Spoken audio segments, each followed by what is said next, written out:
O sino kaya yung mapalad mamaya na makakakuha ng palaka? So yung 5 na yon ay inilagay ko sa mga upuan dyan sa grade 4 at sa grade 3. So, pag nag-open mamaya ng Manila paper, dahan-dahan para hindi mabigla o magulat si palaka. Mega shoutout sa inyong lahat. So, for today's video, may gagawin ako para sa aking mga pupils. So, prepare ko to kanina madaling araw, mga around 5 o'clock in the morning. So, pumunta ako ng mas maaga dito sa school. Abangan niyo po mamaya. Ayan na. May nakaabang ako doon sa ilalim ng mga upuan. Bago po ang lahat, gusto ko pong pasalamatan si Ate Maria Fieldides sa libreng pamerienda para sa aking mga pupils. Thank you so much, Ate!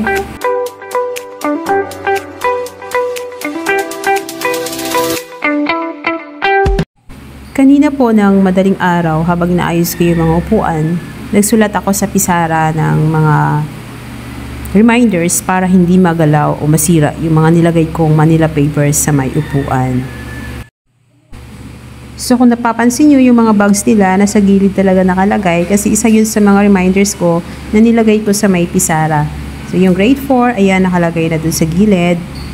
So, ingatan natin na hindi mabutas yung Manila paper. Okay, Manila paper. Huwag mabubutas para hindi nyo makita kung ano yung nasa loob. Kasi once yan nabutas o nagising yung nasa loob na o sa ilalim ng upuan, hindi nyo alam kung ano ang mangyayari. So once na nagalaw yan, walang merienda mamaya. So ingatan na mabutas. Okay? Upo nang maayos. Okay. Pakinggan nyo ng mabuti yung nasa upuan. Pakinggan.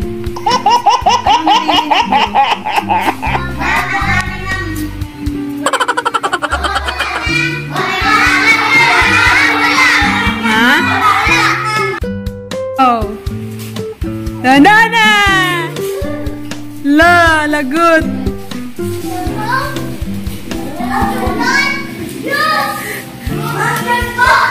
Ano nandyan? Ah, oh! Oh, ano nandyan? Ano nandyan?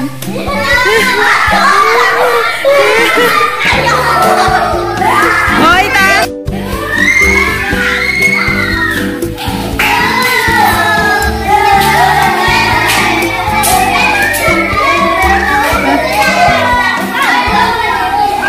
Pabudots nga si Sky. Budots si Sky.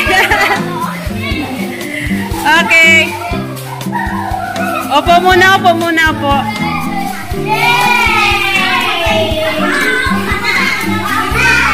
Nakalipay. Okay, ready? Sabay-sabay tayo mag-thank you.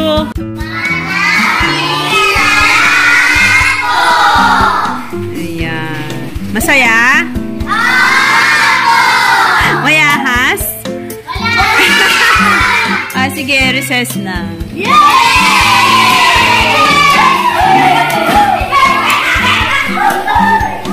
Anong feeling ng natanggap niyo